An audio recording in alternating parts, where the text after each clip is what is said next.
Have you ever had a single word follow you? Not a sentence, not a speech, just one sharp, cutting word. It echoes in the quiet moments. It whispers in your ear when you doubt yourself. For me, that word was weak. It wasn't just a comment. It wasn't a moment of anger. It was a verdict, a life sentence passed by the one person whose opinion I thought mattered above all others. My brother, Leo. He looked at my life, at my heart, at my dreams, and he stamped them with that one devastating label: weak. But what Leo never understood, what he couldn't possibly have calculated, was that calling a man weak doesn't break him, it forges him. In the darkest fire, with the most brutal heat, it forges him into something unbreakable. This is the story of how my brother's contempt built my empire and how my revenge left him utterly speechless. Think outside the box. Let me take you back, not to the moment he said it, but to the world where it all made sense to him. My name is Elias. 10 years ago, I was a different man. I lived in a small, dusty town where everyone knew your business, and my business was, well, it was hard. It wasn't profit.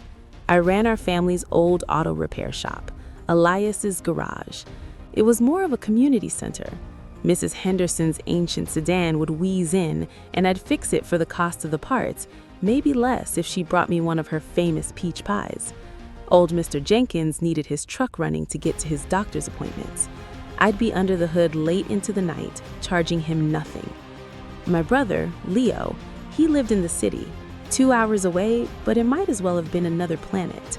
He was sleek, sharp suits, sharper deals, a rising star in commercial real estate. He dealt in portfolios, square footage, leverage. I dealt in grease, grit, and giving people their wheels back.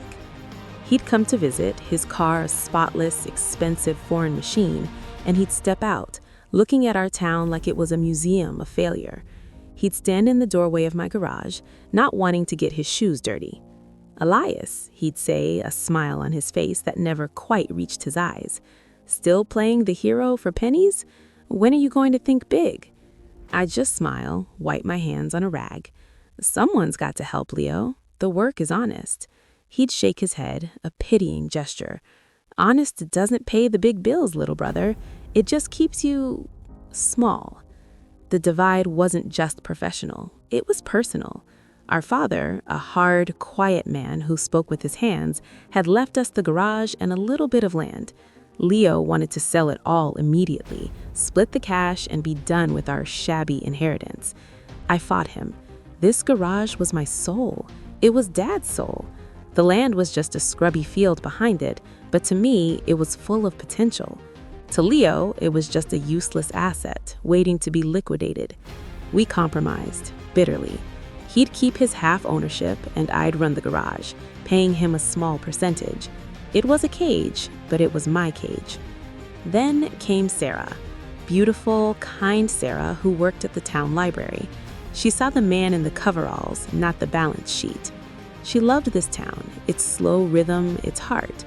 When I asked her to marry me, right there in the garage, with a ring I'd saved 2 years for, she said yes through happy tears. I was the richest man on earth. I invited Leo to be my best man. That's when the first crack appeared, the first real one. He came down the night before the wedding. We were in the garage having a beer.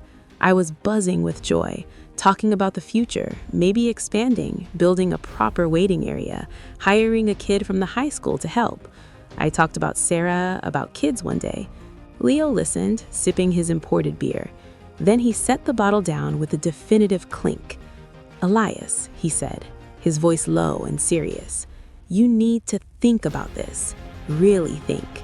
Marrying a small-town girl, tying yourself to this sinking ship?" He gestured around the garage. "It's a dead end. You're going to wake up at 50, broke, worn out, and wondering where your life went. Sell this place. Sell the land. Use the money. Come to the city. Start fresh. Be something." My heart was pounding. Be something, Leo. I am something. I'm happy here. Sarah is here. This is my life. He looked at me then, not with anger, but with a cold, analytical disappointment. It was worse than anger. It was the look you give a project you've decided to write off. And then he said it, the word that would become the ghost in every room of my life for years to come. You know why you're doing this, Elias? Why you're content with these scraps? It's because you're afraid. You're not humble. You're not noble. You're just weak. The air left the room. The word hung between us, toxic and heavy. A strong man builds an empire, Leo continued, standing up. A weak man builds a cage and calls it a home. Don't be weak, Elias. For once in your life, be strong. Walk away from all this. He left. He didn't come to the wedding the next day. He sent a costly vase as a gift with no card. The message was clear. My life, my love, my choices were a charity case to him, a symptom of weakness. I married Sarah. The day was beautiful, but in the quiet moments, during our first dance, I could hear it, that word, weak. It was the poison Leo had planted in my paradise, and I had no idea it was only the beginning. The fire of revenge is a strange thing. People think it's all about the explosion, the final glorious moment of payback. They're wrong. The fire starts in the dark. It's fed by silence, by exhaustion, by every single small no the world throws at you. For 2 years, that's all my life was. Darkness and no. I took the only job I could get, the night shift at a massive auto parts distribution warehouse on the edge of the city. It was soul-crushing work, mindless, back-breaking, and lonely. For 10 hours a night, I'd walk miles of concrete aisles, picking parts under the harsh fluorescent lights, the only sound the beep of my scanner and the distant rumble of forklifts. I'd get home at dawn, my body aching, my mind numb, just as Sarah was getting Chloe ready for daycare. I'd kiss my daughter's sleepy head, collapse into bed for a few hours, and do it all again. Sarah got a job as a receptionist at a dental clinic. We were 2 ships passing in the night, our conversations reduced to logistics and worries about money. The dream of our own home, of stability, felt like a fairy tale we'd told each other in another lifetime. Leo's check was long gone, swallowed by debts and survival. But in that grinding darkness, in the rhythmic, monotonous walking of those warehouse aisles, my mind began to work. It was the only part of me Leo couldn't take. You take the red pill. My hands understood engines, but my mind started to see a bigger picture. I handled thousands of parts every night. I saw the patterns. I saw the cheap, mass-produced components that failed too often. I saw the overpriced, branded alternatives, and I saw a gap. A massive, yawning gap for something reliable, affordable, and smart. The idea didn't come in a lightning bolt. It dripped into my consciousness, one late night shift at a time. It was about a universal catalytic converter housing, a simple, unsexy component, but every car has one, and the ones on the market were either cheap and cracked under thermal stress or robust and wildly expensive because they were tied to big brands. I started sketching during my breaks on the back of pick tickets. My years of fixing cars, of seeing what broke and why, merged with the repetitive data of the warehouse. I began to design a housing with a unique ribbed internal structure, like the veins of a leaf, that distributed heat evenly, prevented cracks, and could be made from a cheaper recycled alloy. It wasn't just a part, it was a solution. But an idea in a warehouse is worth less than the paper it's drawn on. I needed capital. I needed a prototype. I needed a patent. I needed a miracle. I spent my days off in the public library studying patent law, basic business plans, materials science. I was a high school graduate mechanic trying to speak the language of engineers and investors. It was like trying to scale a glass wall with greasy hands. I approached 3 local machine shops with my sketches. 2 laughed me out the door. The third, an old-timer named Frank, who ran a struggling precision shop, looked at my drawings with a squint. Thermal distribution, huh? You a mechanic or an engineer? I'm a guy who's tired of replacing these things, I said honestly. He grunted. I'll give you shop time at cost, nights and weekends. You supply the material, we'll see what you can make. It was my first break, a tiny crack of light. For 6 months, I lived on 4 hours of sleep. I'd work the warehouse, come home, sleep, then go to Frank's shop. Sarah supported me, though I saw the fear in her eyes. We were pouring what little extra we had into this wild dream. We were betting our last chip on a ghost. The first prototype was a crude, ugly thing. It failed spectacularly in my makeshift test rig, a blowtorch and a bucket of water. The second failed, the 10th. Frank would sometimes watch me, shaking his head, but he never kicked me out. I think he saw the same stubborn fire in me that had once kept his own shop alive. Then, on a rainy Thursday night, prototype 23 held. The heat spread evenly across the ribbed surface. It cooled uniformly. No warping, no cracks. I stared at it, the metal still glowing faintly in the dim shop light. It was the most beautiful thing I'd ever seen. I called Sarah, my voice shaking. It worked. Honey, it worked. With Frank's help, we refined it. We got a proper engineer to verify the data. I filed a provisional patent, scraping together the fee from selling my last possession of value, my father's old set of precision wrenches. It felt like another betrayal, but I told myself it was an investment. Now came the impossible part, finding an angel, an investor. I created a rudimentary business plan, Phoenix Automotive Parts. My pitch was simple: durable, smart parts for the everyday driver sold direct to consumer online, cutting out the predatory middlemen. I was aiming for the people like my old customers, the Mrs. Hendersons and Mr. Jenkins of the world. I submitted my plan to every small business incubator, every startup weekend event in the region. Rejection after rejection. My idea was too niche. The automotive aftermarket is dominated by giants. You have no business degree.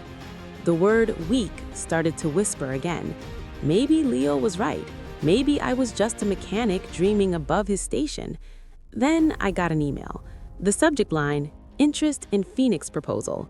It was from a woman named Anya Sharma. She ran a small but respected impact investment fund. She liked the sustainable angle, the use of recycled materials. She wanted to meet. The meeting was in a sleek, quiet coffee shop. I wore my only suit, bought for my wedding, now slightly tight. Anya was sharp, direct, and intimidating.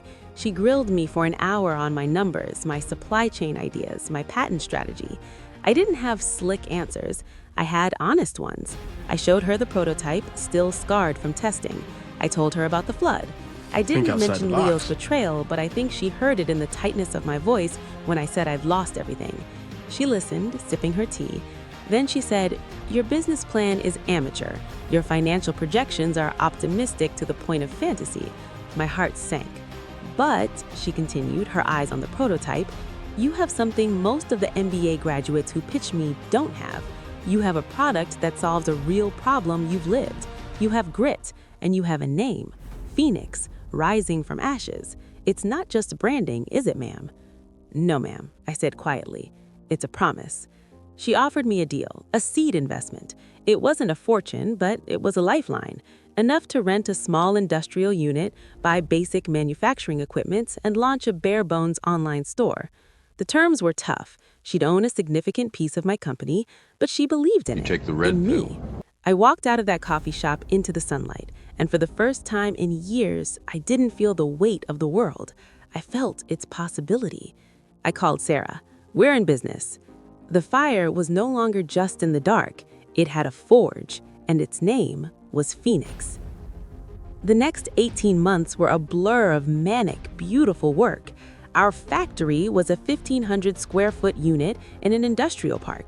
It was me, Sarah, handling orders and admin from a tiny desk, and Frank, who came on part-time as my production manager. We were a family of misfits building a dream, one catalytic converter housing at a time. We launched the website. Our first sale was to a guy in Ohio. I packed the box myself, my hands trembling. The reviews started trickling in. "This thing is a tank. Saved me hundreds over the dealership part." The orders grew from a trickle to a steady stream. We reinvested every cent, hired our first 2 employees, got a small business loan to scale up. I was working 100-hour weeks, but I'd never felt more alive. The grease was back under my fingernails, but now it was the grease of creation, not just repair. We were making something. We were building, and inevitably, news began to travel. The automotive world is a small one, even on the fringes. A trade magazine did a tiny feature on niche manufacturers. Phoenix was mentioned. Someone from my old town saw it and posted it online. "Look at Elias, he's back!" The whisper reached the city. It reached Leo. His first contact was a voicemail. I was elbow deep in calibrating a new CNC machine when I listened to it. His voice was smooth, familiar, and utterly false. "Elias, Leo here. Heard incredible rumors. Something about a company, Phoenix? I'm so thrilled for you, little brother. I always knew you had it in you. Listen, let's have lunch, catch up. I might have some connections that could really help you scale. Call me." I saved the voicemail. I didn't delete it. I kept it as a reminder. The vulture had smelled blood in the water, but this time it wasn't the blood of my failure. It was the scent of my success, and he wanted a taste. I didn't call him back yet. The seed of my plan, the one born in that cold kitchen 2 years prior, began to sprout. Leo believed strength was in taking, in leveraging, in exploiting. My strength, forged in the dark, was in building. But to destroy your predator, you must understand his hunger. And Leo's hunger was insatiable. I looked at the buzzing activity in my small factory, the hum of machinery, the focused faces of my team. This was my truth. This was my strength. And soon I would use it to build the most perfect trap the world had ever seen. A trap made entirely of my brother's own greed. Success, when it's built from nothing, doesn't feel like a victory lap. It feels like a deeper, more terrifying responsibility. Every new order was a person trusting us. Every employee was a family depending on us. Phoenix was no longer just my revenge. It was a living, breathing thing, and it was growing. We landed our first major contract, not with a giant, but with a regional chain of eco-friendly repair shops. They loved our sustainable story and our product's durability. It was a validation that echoed far beyond our bank balance. We moved to a larger unit. We hired a bright young engineer, Maya, fresh out of school but with a brilliant mind for materials. Under her touch, our core design evolved, becoming even more efficient. We started developing 2 new product lines, a proprietary long-life brake pad compound and a clever modular electrical connector for older models. We were no longer a one-trick pony. Anya, our investor, would visit occasionally. Her stern demeanor had softened into something like pride. "You're exceeding projections, Elias," she'd say. "But stay lean, stay hungry. The moment you think you've made it is the moment you become a target." She had no idea how right she was. The target wasn't just on my back, it was in my brother's crosshairs. Leo didn't stop with one voicemail. He called Sarah's cell. "Just concerned," he said. "Want to make sure you guys aren't in over your heads." He sent a lavish gift basket to Chloe for her birthday with a note. "From your Uncle Leo, who can't wait to see your dad's big new factory." It was all performative, a reconnaissance mission in the guise of family affection. I finally returned his call. I needed to gauge the enemy. We met at a generic steakhouse in the city, a place he chose for its loud, anonymous atmosphere. He looked the same, maybe a little harder around the eyes. The economic climate had shifted, real estate was getting rocky, but he wore his anxiety like a well-tailored suit, visible only if you knew what to look for. He greeted me with a backslapping hug that felt like an audit. "Elias, look at you, a businessman," he boomed. "I have to say, I'm impressed. Truly, who knew?" Who knew? The condescension was a fine mist in the air. I just smiled. "It's been a lot of work, Leo." Over expensive stakes he barely touched, he played his part perfectly. The supportive brother. He asked probing questions disguised as interest. "So this manufacturing must be capital intensive. Margins tight, I imagine. Who's backing you? Any institutional investors? That patent, it's solid? You're protected?" I gave him just enough. I painted a picture of a scrappy, successful, but vulnerable company. A company ripe for a strategic partnership. I saw the flicker in his eyes. The calculator behind them was whirring. He saw value. He saw an asset he didn't control. It was eating him alive. "You know," he said, leaning forward, his voice dropping to a conspiratorial tone, "what you've built is remarkable, but it's a castle on a hill, little brother. You're exposed. The big players will see you coming. They'll copy you, undercut you, or just buy you out for pennies. You need a shield. You need someone who understands the game." "And that's you?" I asked, keeping my tone neutral. "It could be," he said, spreading his hands. "We're family. I want to see you win. I could come on as an advisor, a consultant, use my network to open doors for you, bigger distributors, maybe even get you on the radar of the automakers themselves, for a small equity stake, of course, to align our interests."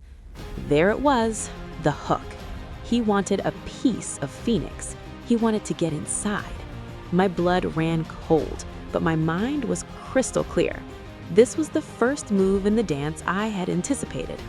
"I appreciate that, Leo," I said, slowly, as if considering. "I really do. But we're doing okay on our own for now. The team is tight. We're cautious." A shadow passed over his face, quickly masked by a smile. "Cautious is smart, but don't be timid. Don't let the past hold you back."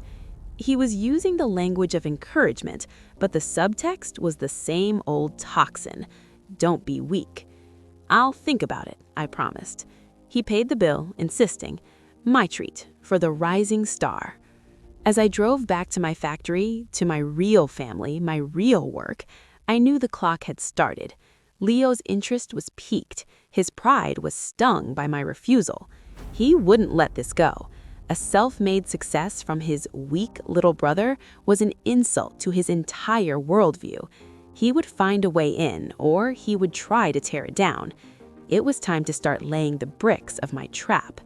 The first stone had been cast not by me, but by him. His own entitlement, his own greed, was the foundation.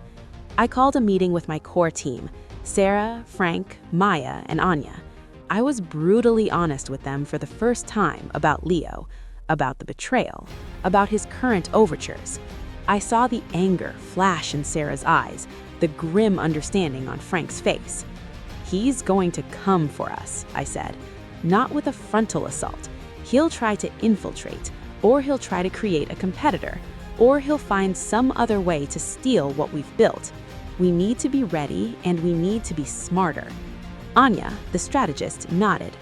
"Then we control the narrative. We control what he sees. We need a project, something dazzling, just plausible enough to be irresistible to a man like your brother. A project that seems like the next logical, explosive step for Phoenix." Maya, the engineer, frowned in thought. "We've been playing with ideas for a fully integrated smart vehicle diagnostic module, but it's years from viable. The R&D would be massive." "Perfect," Anya and I said at the same time. We looked at each other. A dazzling, expensive, long-term R&D project.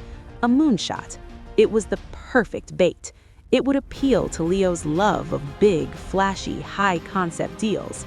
It would look like the moment Phoenix was aiming for the big leagues, and it would be a black hole for money and time. We called it Project Icarus. The code name was Maya's idea. Ironic. A project named for flying too close to the sun. We began to build the fiction. We created glossy, speculative design documents. We registered a vague, broad patent for integrated vehicular data systems. We planted casual, staged conversations at industry meetups about the future of diagnostics.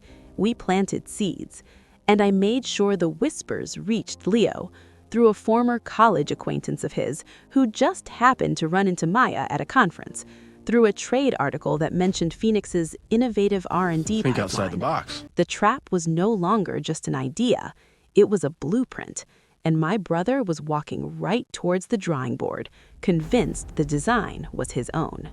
Leo's world was one of mirrors and smoke, reflections of success masking hollow structures. I learned this not through spies, but through public records and the quiet, desperate chatter of an industry in downturn. His real estate portfolio was over-leveraged. He'd made aggressive bets that hadn't paid off. The polished facade was cracking, and he needed a win. A big, flashy win to reassure his investors and his own fragile ego. And he saw it in me. He began a charm offensive of staggering transparency. He'd drop by the factory unannounced, always with gifts. You take the red pill. Expensive cupcakes for the team, a ridiculously over-engineered espresso machine for the break room. He'd play the fun uncle for Chloe, bringing her the trendy, noisy toys Sarah and I would never buy.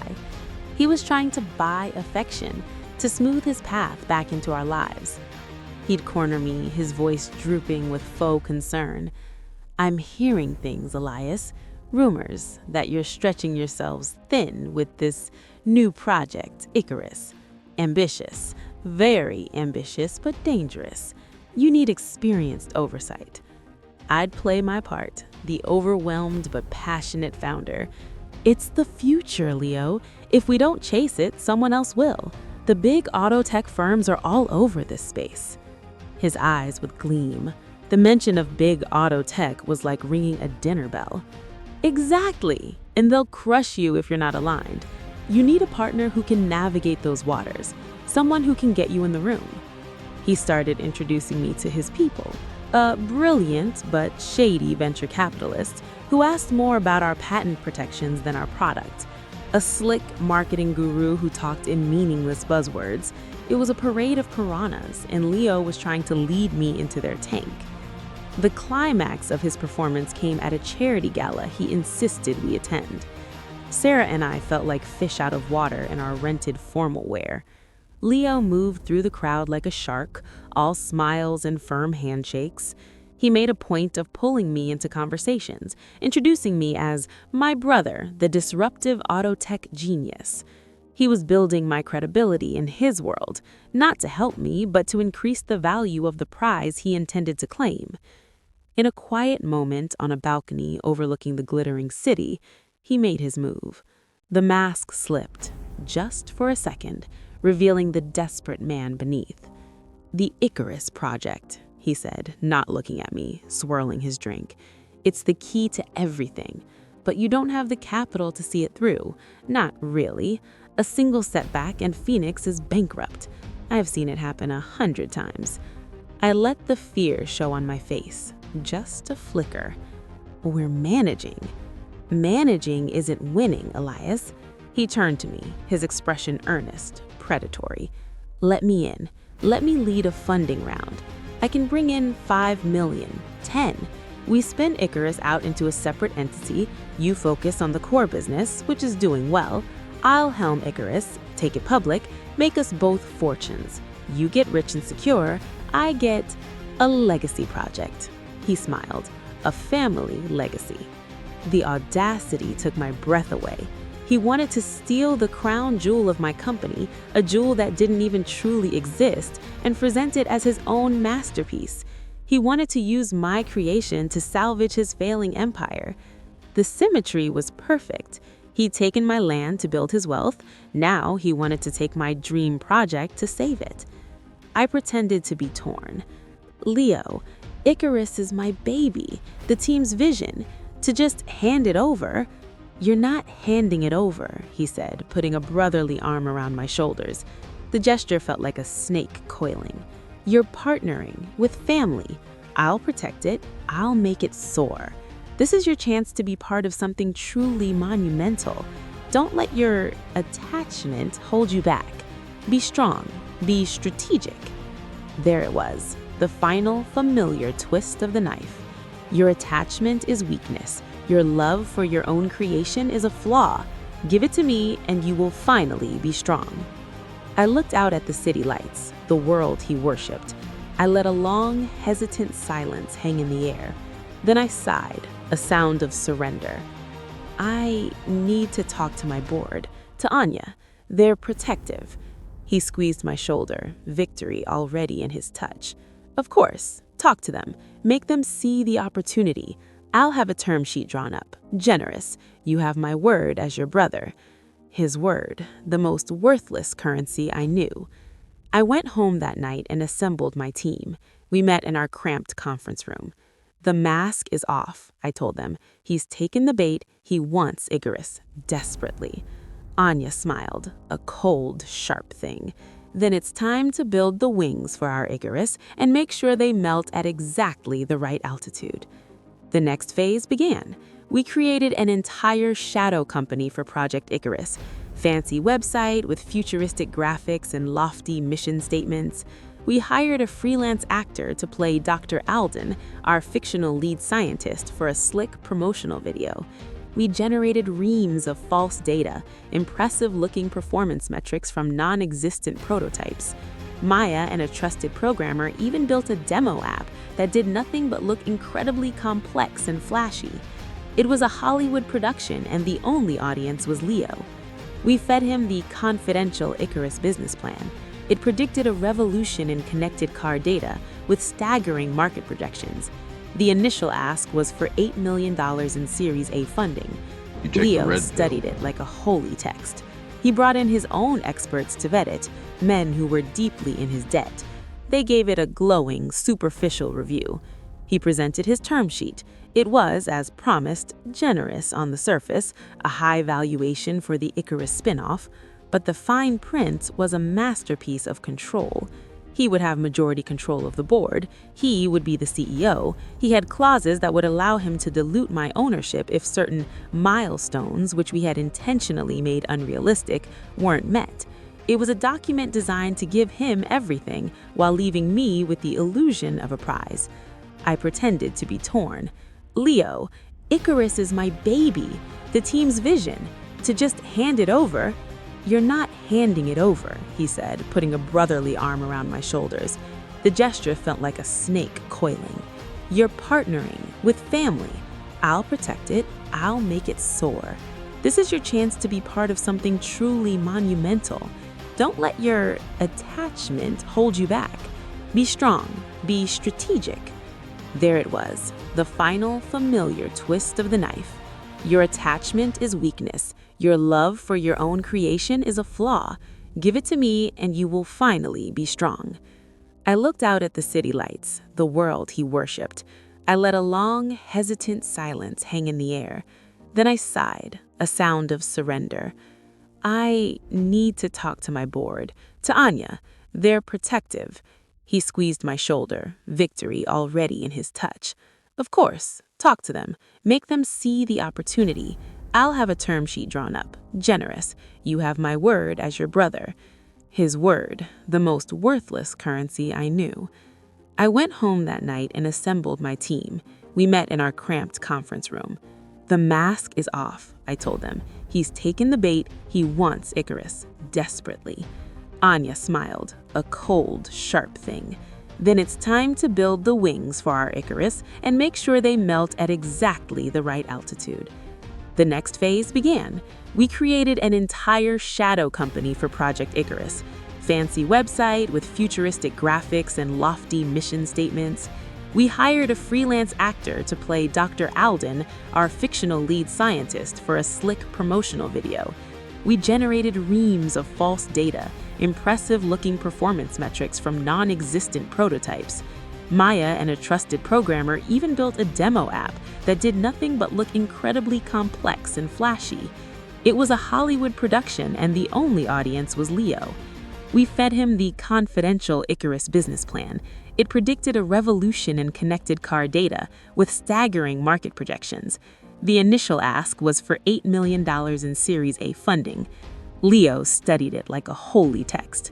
He brought in his own experts to vet it, men who were deeply in his debt. They gave it a glowing, superficial review. He presented his term sheet. It was, as promised, generous on the surface, a high valuation for the Icarus spinoff, but the fine print was a masterpiece of control. He would have majority control of the board. He would be the CEO. He had clauses that would allow him to dilute my ownership if certain milestones, which we had intentionally made unrealistic, weren't met. It was a document designed to give him everything while leaving me with the illusion of a prize. I pretended to be torn. Leo, Icarus is my baby, the team's vision. To just hand it over? You're not handing it over, he said, putting a brotherly arm around my shoulders. The gesture felt like a snake coiling. You're partnering with family. I'll protect it. I'll make it soar. This is your chance to be part of something truly monumental. Don't let your attachment hold you back. Be strong. Be strategic. There it was, the final familiar twist of the knife. Your attachment is weakness. Your love for your own creation is a flaw. Give it to me and you will finally be strong. I looked out at the city lights, the world he worshipped. I let a long, hesitant silence hang in the air. Then I sighed. Watching someone feast on a phantom is a surreal experience. For Leo, the next year was the pinnacle of his career. He became Icarus. He leased a glittering downtown office for the Icarus Innovation Hub, filled it with sleek, empty workstations and expensive art. He hired a skeleton crew of sales and marketing people, all style, no substance, Think outside to the sell a box. product that existed only in renderings. He embarked on a relentless roadshow, pitching Icarus to potential clients and future investors. He used the buzz to prop up his other failing ventures, attracting new, desperate money into his web. He was flying higher and higher on wings of pure hype and borrowed time. Meanwhile, at Phoenix, we were doing the real work. Our core business was thriving, profitable, and growing organically. We'd expanded our product line, we'd won a prestigious industry award for sustainability. We were the solid, unglamorous tree whose roots grew deep, while Leo was the dazzling, brittle crystal chandelier hanging above a fraying wire. We played our part as the dutiful, odd little brother. We'd send over technical updates for Icarus, beautifully formatted documents full take of the red jargon pill. and promising graphs, detailing breakthroughs that were pure fiction. We'd have monthly review calls where Dr. Alden, our actor, now paid a handsome retainer, would speak in convincingly vague scientific terms about algorithmic optimizations and sensor fusion challenges. Leo ate it up. His questions were always about market size, valuation, IPO timelines, never about the actual, non-existent engineering. He began to leverage Icarus for massive personal loans, using its potential as collateral. He poured his own dwindling reserves into marketing and his lavish lifestyle, believing the big payoff was just around the corner. He was all in. His entire empire, his reputation, his finances, his fragile self-worth was now tied to the fate of a mirage. And then we introduced the catalyst, the element that would turn his feast into a poison. Through a carefully constructed chain of anonymous tips, a reputable tech journalist began to ask questions, simple ones at first. Where is the Icarus beta test? Can we speak to the engineering team? Where are the independent verifications of your performance data? Leo's PR team, skilled at spin but not at creating something from nothing, gave evasive answers. The journalist dug deeper. He found the freelance actor who played Dr. Alden, who, once his confidentiality period was technically over, a clause we'd carefully designed, gave a no comment that was more damning than any confession. The journalist reached out to real experts in vehicular data systems who reviewed the public Icarus specs and called them theoretical at best, vaporware at worst. A single article dropped. The headline was a masterclass in destruction. Icarus, the multi-million-dollar moonshot built on smoke and mirrors? It was like a pin to a balloon. The whispers became roars. Leo's investors panicked. They demanded a real demo, a real tech audit, real results. Leo, trapped in his own fiction, doubled down. He held a frantic, disastrous press conference where he could only speak in buzzwords, unable to answer basic technical questions. He blamed industrial espionage and short sellers. He looked, for the first time in his life, weak, desperate. The walls were shaking, and we were ready to bring them down. I requested an emergency board meeting for the Icarus entity. It was just Leo, his lawyer, me, and Anya. The setting was his gleaming, now hollow-feeling office. The air was cold with dread. Leo tried to bluster. This is a temporary setback, a hatchet job by competitors. We sue the publication, we release the next phase prototype early, There is no prototype, Leo, I said, my voice quiet, cutting through his noise. He stopped mid-sentence, staring at me. What did you say? I placed a folder on the table. There is no Icarus diagnostic module. There never was. It was a concept, a research project. You invested in an idea we were years from making real. The data was projected, the demos were simulations. His face went through a terrifying transformation: confusion, denial, dawning horror, and finally, a rage so pure it twisted his features. You lied to me? You set me up? I presented a business plan for a future project, I said calmly. You chose to see only the dollar signs. You chose to leverage it beyond all reason. You chose not to ask the hard questions because you didn't want answers, you wanted a trophy. He stood up, his chair screeching back. You pathetic, scheming little worm. This is fraud. I'll destroy you. I'll have you in prison. Anya spoke then, her voice like ice. The documents are clear, Mr. Thorne. The investment was for research and development of a specified concept. All funds have been accounted for in that R&D budget. The risk disclosures were extensive. Your own due diligence, or lack thereof, is not fraud on our part. In fact, she slid another document forward, we have here evidence of you using fraudulent projections from Icarus to secure personal loans. That is a matter for your creditors and potentially the Securities Commission. Leo froze. The blood drained from his face. He looked from Anya's impassive face to mine. He saw no anger, no gloating, just a calm, final certainty. In that moment, he understood. This wasn't a business failure. It was a reckoning. You did this, he whispered, the fury gone, replaced with a shattered emptiness. All of this? Because of the land? Because of some stupid field? Think outside the box. I looked at my brother, truly looked at him, for the first time since the flood. I saw the ghost of the boy I'd idolized, buried under layers of greed and scorn. No, Leo, I did this because you called me weak. You confused kindness for frailty. You mistook integrity for a lack of ambition. You thought building people up was a waste and tearing them down was strength. I stood up, leaning on the table. You took my home when I was drowning, so I learned to build a boat. You tried to take my dream, so I let you chase a shadow. You built your empire on taking. Mine was built on making. And in the end, that's the only thing that's real. That's the only thing that lasts. I turned to leave. Elias, he called out, his voice breaking. I stopped but didn't turn. What happens now? I glanced back. You take the red pill. Now you face the consequences of the choices you were so sure were strong. Welcome to the world you built, brother. And I walked out, leaving him in the ruins of his own making. The fall was not slow. It was a collapse, a structural failure of epic proportions. Without the Icarus illusion to sustain it, Leo's financial house of cards imploded. His creditors descended like wolves. The loans he'd secured with false Icarus projections were called in immediately. Lawsuits multiplied, from investors, from banks, from former business partners who felt misled. His real estate empire, already strained, was liquidated in fire sales to cover the debts. The glossy downtown office was emptied.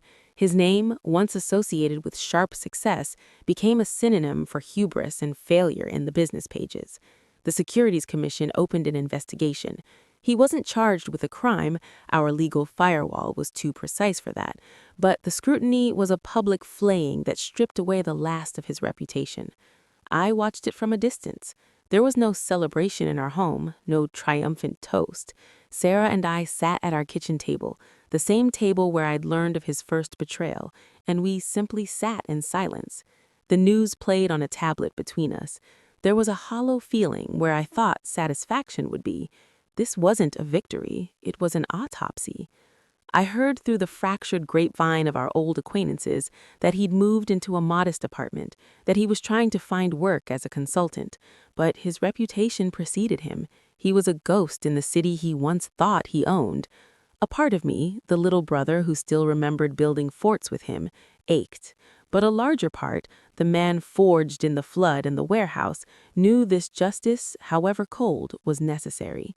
He hadn't just stolen money, he'd stolen security, peace, and a father's legacy. He had weaponized family. Some debts can't be repaid, but they can be balanced. And then, one rainy afternoon, he came to me. He stood at the door of the Phoenix factory, not the gleaming office he'd once imagined for Icarus, but the real, gritty, productive heart of my world. He looked 10 years older. His suit was good, but wrinkled, his posture defeated. The rain had soaked his shoulders. My team watched from a distance, protective, tense. I walked to the door and opened it. "Leo, can we talk?" His voice was raw. I led him not to an office, but to the factory floor, to the hum of real machines making real things. I wanted him to see it, to understand what he had always dismissed. He looked around, at the focused technicians, at the rows of finished parts ready to ship, at the whiteboard covered in real equations and production schedules. His eyes held a dazed wonder and a deep, profound shame. "You built all this?" he said, not a question. "We did," I said, emphasizing the we. He was silent for a long time, the sounds of industry filling the space between us. "I came to say, I understand now," he began, stumbling over the words. "What you said, about building versus taking. I thought the world was a ladder. You either climbed on someone or you were a rung for someone else. I saw your kindness as a soft place to step." He looked at me, his eyes pleading for something, forgiveness, understanding, a scrap of the brother he'd discarded. "I was wrong. What you have here, this is strength, the kind that lasts. I'm sorry, Ilias, for all of it, the land, the things I said, for not being your brother." The word sorry hung in the oily air. It was a word I'd thought I wanted to hear. Now that it was here, it felt small, inadequate. It couldn't unflood the town, unbreak my heart, or unsteal my daughter's security. "I believe you're sorry, Leo," I said quietly.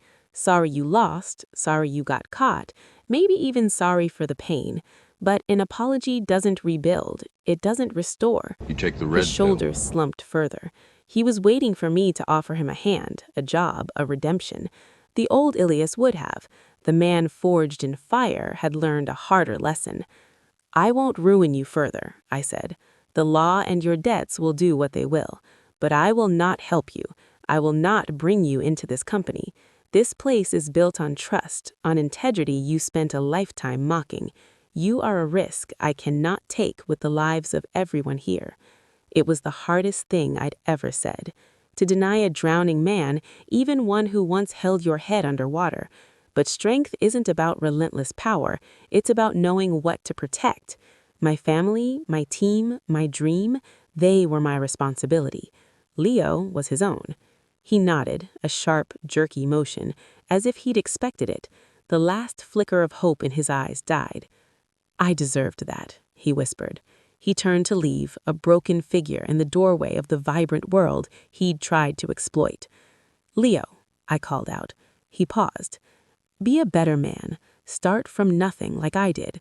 Build something real this time, even if no one ever applauds. Build it honestly. That's the only revenge you should seek now, against the man you used to be." He didn't turn back. He just stepped out into the rain and was gone. Time has a way of sanding down the sharp edges of even the most painful memories. It's been 5 years since Leo walked out into the rain. 5 years since the word weak lost its power over me. Phoenix Automotive is no longer a plucky startup. We're a recognized, respected player in the aftermarket parts industry. We're known for innovation, yes, but more importantly, for reliability and ethics. We have a program that trains and hires at-risk youth. We run our factory on renewable energy. We didn't just build a company, we built a community. The kind of community Leo would have once dismissed as bad for margins. Sarah runs our community outreach programs. Chloe is a fierce, bright 12-year-old who loves science and talks about running the factory one day. We live in a comfortable home, not a mansion, filled with light and laughter and the absence of fear. And Leo? I hear snippets. He moved to a smaller city. He works as a property manager for a modest firm. A friend of a friend said he's quieter, that he seems settled. Not successful by his old standards, but present. He never contacted us again. I think my final words to him were the last brick in a wall we both needed. I used to think revenge was about making someone feel your pain. I was wrong. Revenge, true revenge, is about making their defining philosophy irrelevant. Leo believed in a world of predators and prey. By refusing to be his prey and by refusing to become a predator in turn, I made his entire worldview obsolete. I proved that the strongest thing you can build isn't an empire of control, but a legacy of creation. The word weak doesn't echo for me anymore because I finally understand its weight. It's not heavy, it's hollow. It's a word used by people who are afraid of anything they can't measure on a balance sheet. Kindness is not weak. Integrity is not weak. Building up others is not weak. These are the hardest things to do in a world that often rewards the opposite. They are the ultimate strength. If you're listening to this and someone has called you weak for caring too much, for dreaming too big from a small place, for refusing to step on others to climb, hear me. That word is not a verdict. It is a challenge. Let it forge you. Let it focus you. Build your boat in the dark. Lay your bricks with care. Your revenge won't be in their downfall, but in your unwavering rise. It will be in the life you create, the people you protect, and the peace you earn. In the end, the only thing you have to prove is to yourself, and the only person you have to be stronger than is the person you were yesterday. My name is Elias Thorne. I was called weak, and my revenge was a life well lived.